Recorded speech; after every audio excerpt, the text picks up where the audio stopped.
बऱ्याचदा आपल्या घरात भाजीला काही नसतं तेव्हा आपल्याला खूप टेन्शन येतं की आता भाजी काय करू. तर आज मी बेसनची अशी नवीन भाजी दाखवणार आहे जी तुम्ही कधीच बनवली नसेल. अगदी 10 मिनिटाच्या या भाजीसाठी ना खूप मेहनत आहे ना जास्त वेळ लागणार आहे आणि खायला तर एक नंबर लागते. तर एकदा नक्की ट्राय करा. नमस्कार मंडळी, श्रीराज रेसिपी अँड व्लॉग्स या यूट्यूब चॅनलमध्ये मी तुमचं अगदी मनापासून स्वागत करते. तर सगळ्यात आधी ही रेसिपी बनवण्यासाठी एका मोठ्या वाटीत एक लहान वाटी भरून बेसन पीठ टाकून घेतलं आहे आणि 2 चमचे गव्हाचं पीठ टाकलं आहे. आपण चपातीसाठी वापरतो ते, यामुळे छान बाइंडिंग येते. लहानांपासून मोठ्यांच्या सगळ्यांच्याच आवडीच्या हिरव्या मिरच्या बारीक कापून टाकून घेतल्या आहेत. थोडी कसुरी मेथी घेतली आहे, हाताने थोडी चुरून घ्यायची एका वाटीत, यामुळे खूप छान टेस्ट येते. तर कसुरी मेथी टाकून घेतली आहे. बेसन पीठ असल्यामुळेच बेसन पिठाच्या अगदी जवळचा पदार्थ म्हणजे ओवा या आल्याच हातावर थोड्या क्रश करून टाकून घ्यायच्या आहेत आणि थोडी बारीक कापून घेतलेली कोथिंबीर टाकायची आहे. कोथिंबीर नसेल तर तुम्ही कोथिंबीरच्या काड्याही बारीक कापून टाकू शकतात. आणि सगळ्यात शेवटी चवीनुसार मीठ टाकून घ्यायचं आहे. मीठ तुम्ही तुमच्या अंदाजाने टाकू शकतात. आणि आता हे सर्व साहित्य अगदी व्यवस्थित असं मिक्स करून घ्यायचं आहे. बेसन पिठामध्ये आपण ज्या वस्तू टाकल्या त्या अगदी बेसिक आहेत, त्यामुळे छान टेस्ट येते. आणि त्यानंतर लागेल तसं थोडं थोडं पाणी टाकून हे पीठ आपल्याला भिजवून घ्यायचं आहे. खूप जास्त पातळ नाही भिजवायचं. खूप जास्त पातळ झालं की त्याचं पिठलं होईल आणि खूप घट्ट झालं तर फक्त पीठच आपल्याला खावं लागेल. त्यामुळे अगदी छान चमच्यातून पडेल असं हे रनी बॅटर आपल्याला थोडं थोडं पाणी टाकून भिजवून घ्यायचं आहे. तर इथे आता तुम्ही बघू शकतात बॅटरची कन्सिस्टन्सी. आपण चमच्यामध्ये पीठ घेतलं की आपोआप पडतं, इतपत पातळ हे भिजवायचं आहे. त्यानंतर अगदी चिमूटभर मी खायचा सोडा टाकून घेतला आहे. यामुळे हे बेसन पीठ अगदी छान असं फुलून येईल, मस्त हलकं होईल. थोडं पाणी टाकून घेतलं आहे आणि अगदी 1 ते 1.5 मिनिट छान असं फेटून घ्यायचं आहे एका डायरेक्शनमध्ये. ही प्रोसेस जरुरीचीच आहे, यामुळे हे बेसन पीठ अगदी छान असं हलकं होतं. तर 1 मिनिट छान फेटून घेतलं आहे, एका साईडला ठेवू. त्यानंतर आता ही भाजी बनवण्यासाठी आपल्याला अगदी पसरट अशा पॅनचा वापर करायचा आहे, जेणेकरून नंतर आपल्याला अगदी व्यवस्थित अशी ही भाजी बनवता येईल. नसेल तर तुम्ही कढई वापरू शकतात, काही हरकत नाही. तर तापलेल्या पॅनमध्ये आता मी 2 पळी तेल टाकून घेतलं आहे.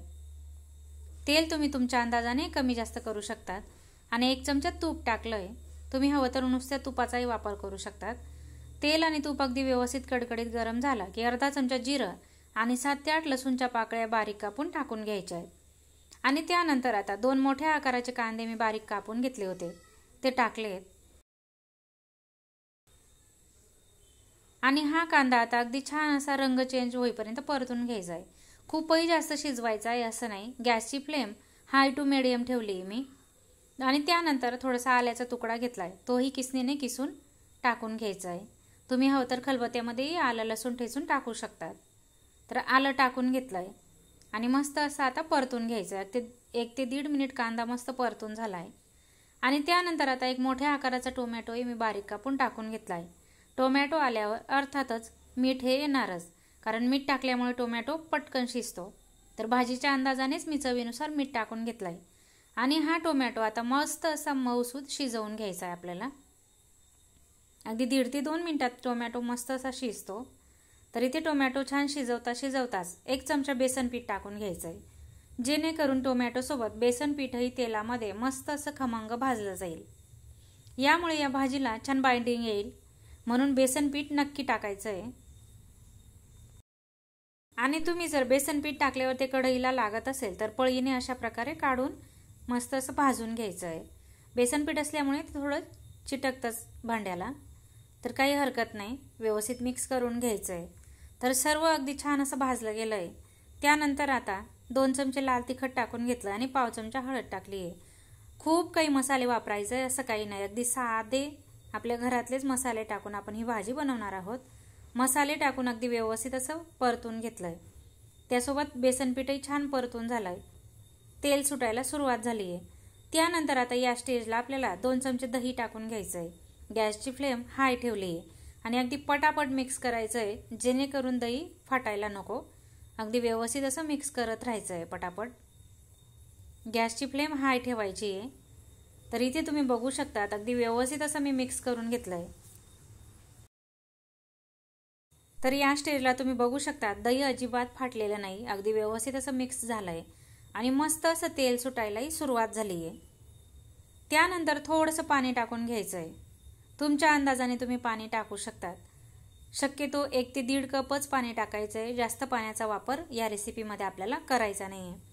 आणि हे छान उकळायला सुरुवात झाली की त्यानंतर आता आपण बेसन पिठाचं जे बॅटर बनवून ठेवलेलं होतं ते अशा प्रकारे अगदी व्यवस्थित असं पसरवून टाकायचं आहे. छान सर्व ठिकाणी गोल आकारामध्ये टाकून घ्यायचं आहे.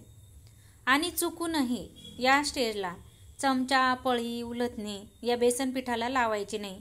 फक्त आपल्याला वाटीतून पॅनमध्ये हे ओतून घ्यायचं आहे. दुसरं काहीच करायचं नाही.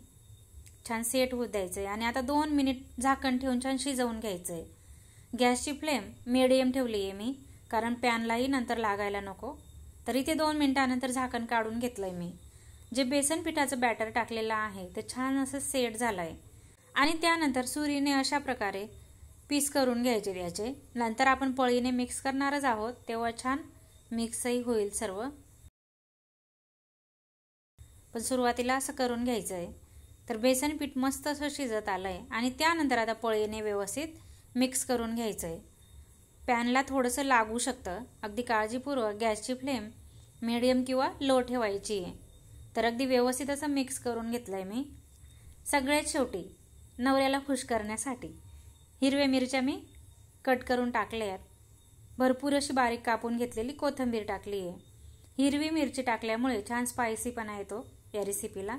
कोथिंबीर आणि हिरवी मिरची टाकून अगदी मस्त असं मिक्स करून घ्यायचं आहे ना अगदी झटपट तयार होणारी रेसिपी.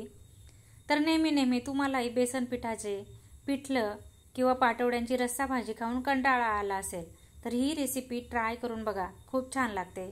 भाकरीसोबत, चपातीसोबतही तुम्ही खाऊ शकतात. अगदी अप्रतिम अशी टेस्ट लागते. तर आजची रेसिपी तुम्हाला कशी वाटली ते मला कमेंटमध्ये कळवून एक लाईक करून शेअर करायला विसरू नका.